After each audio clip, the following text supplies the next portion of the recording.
So all those Democrats, of course, along with every single Republican, except Lincoln Chafee, who actually even voted against the war, are insane. They're not just, irrational. They're insane.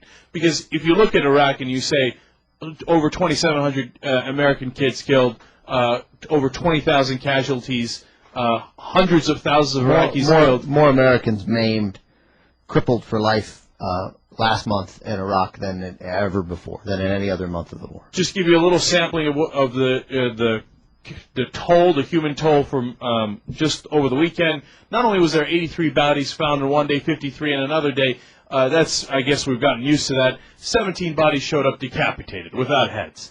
And Iraq is an absolute disaster. The Iraq War Study Group, led by James Baker, is apparently, according to the leaks, going to tell the Bush administration, of course, conveniently after the election, that victory is not possible in Iraq. And remember when what the exit strategy is when Bush is asked, and his answer is always victory. Victory. Except we always ask, what does that mean? What are you going to have it? And James Baker is frankly going to finally say, you can't get it. You're not going to win. And over the weekend, Senator John Warner, a Republican of Virginia, and Senator Chuck Hagel, Republican of Nebraska, also saying, we got to get out. This thing is not working. Victory is not possible. Words to that effect. Words to that effect. Now, knowing all of that, Senator Hillary Clinton and Senator Joe Lieberman are still saying, well, I don't think I'd call the Iraq War a mistake. Now, I don't know Hillary's position because she hasn't been asked recently on whether she would do it again. I do know Joe Lieberman's position. Knowing all that, Joe Lieberman would do it again. Now, just think about that for a second, man. Let that sink in for a second. Especially if you're one of the 1 in 3 Democrats in Connecticut